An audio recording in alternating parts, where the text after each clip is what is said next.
misingi na vikao halali vya chama, wana misbehave matamko na maamuzi ya chama, tena vikao vya juu vya kitaifa vya chama chetu.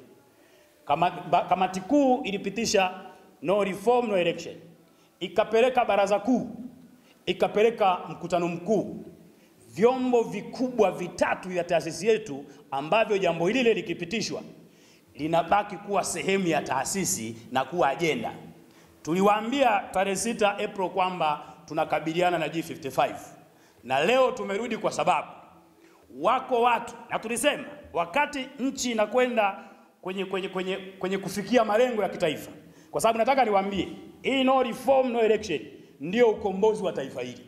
CCM wanajua, serikali inajua, na Samia anajua hiki kitu, kwamba ukombozi wa nchi hii wa utawala wa uhuru na haki unapatikana kwenye agenda ya no reform no election. Pasipo mabadiliko ya kimfumo hatutakwenda kwenye chaguzi. Kwa tunahitaji kwenda kwenye chaguzi ambazo kura ya mpiga kura itaheshimiwa. Sasa kwenye hili lazima niwe wazi niseme kwamba kwenye kanda yetu wako watu wachache ambao tulisema wana element vya G55. Wako watu kama alivyozungumza mwenzangu kwamba wameanza kuokoka, tunawaombea. Wako watu ambao ni viburi, wanaendelea kuwa kwenye G55. Hatuwezi kufumbia macho jambo hili, lazima tuwakabili. Yupo kiongozi kwenye kanda yetu hii ya Magharibi, na kwa maslahi mapana ya taasisi ni muhimu nikamtaja wazi hadharani, chama kikajua, taifa likajua kwamba tunao watu wanaopinga huu mfumo katika taasisi ambayo inakwenda kuwakomboa Tanzania. Ndugu Masanja ambaye ni makamu mwenyekiti wa kanda yetu hana tofauti na huyo aliyehasi kanda ya kati, makamu mwenyekiti wa kanda ya kati aliyeitisha mkutano wa hadhara Singida akazungumza vitu vya hovyo na vya kipuuzi. Tofauti ya yule na huyu wa Magharibi ni kwa sababu yule aliita mkutano wa hadhara, huyu ametumia mitandao ya kijamii. Ninalo andiko lake hapa kwenye simu, kwenye magrupu yetu ya chama. Kwa nafasi yake huyu Masanja Katambi ambaye ni makamu mwenyekiti wa kanda ya Magharibi kuzungumza wanao support no reform no election ni sawa na mbwa wanaobweka. Anasema wanao support no reform no election ni watu maskini wasio na fedha za kushiriki uchaguzi. Anasema wanao support no reform no election ni watu ambao hawakujiandaa kwenye uchaguzi.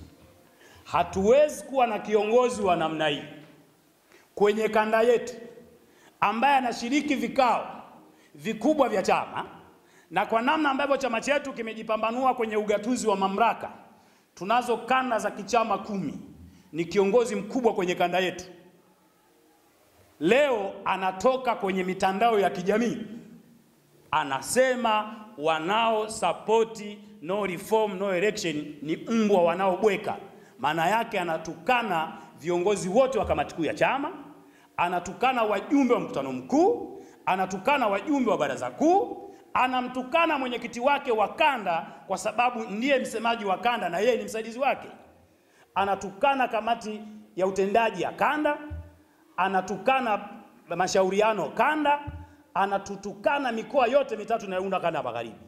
Sasa wito wangu, kwa sababu tunajua kwenye kanda yetu hatukufanya kosa, tuna kiongozi makini, wakili msomi Dickson Matata. Kwenye jambo hili mimi naamini yuko anajipanga tu, anapitia katiba namna ya kumwajibisha.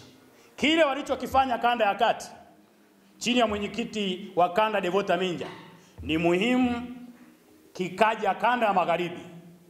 Mheshimiwa wakili Dickson Matata, mwenyekiti wetu wa kanda, ambaye tunaamini kanda hii kwa kupatikana kwako inakwenda kuwa kanda imara, inakwenda kurudisha historia.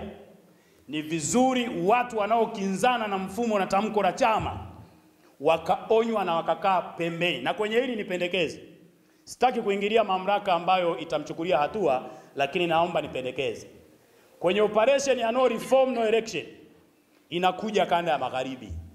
Ni vizuri huyu mtu ndugu Masanja huyu, na popote alipo awe anasikia hii kitu, asijishirikishe na jambo lolote ya maandalizi ya kupokea viongozi watakao kuja kuhubiri no reform no election kwenye kanda yetu na kutoa elimu kwa nini hatuendi kwenye uchaguzi kama taifa bila kupatikana mifumo bora ya kiuchaguzi. Kwa sababu ni moja kati ya watu anayekwamisha, lakini amewaita ni sawa na mbwa wanaobweka. Sasa anawezaje kushiriki mapokezi hao viongozi? Kwa hiyo ninapendekeza pamoja na hatua zingine zitakazochukuliwa dhidi yake, kwanza awe nje ya mfumo wa kiuongozi, akae pembeni ili tupokee viongozi ambao wanapita nchi nzima, majimbo yote, kutoa elimu ya kwa nini kama taifa halitakwenda kwenye uchaguzi kama hakutakuwa kumepatikana mifumo bora ya kiuchaguzi na kanuni za uchaguzi. Jambo jingine ambalo nataka nizungumze, nadhani message sendi kwa ndugu Masanja kwenye hilo, na kanda ijue hilo kwamba tunaye kirusi mkubwa ambaye ni makamu mwenyekiti wa kanda, na hatua zichukuliwe immediate. Na kwenye hili hatutaki kupapasa na hatutakaa tumuogope mtu kwa cheo chake, kwa sababu ana misbehave mifumo na misimamo ya vikao halali vya chama, tena vya kitaifa, ambavyo viongozi wote wawakilishi wa majimbo, mikoa na wilaya walihusika Mlimani City tarehe 21 na 22 kwenye kubariki ajenda ya kwa nini kama taifa litakwenda kwenye chaguzi kama hakutakuwa kumepatikana mifumo bora ya kuchaguzi. Kwenye hilo jambo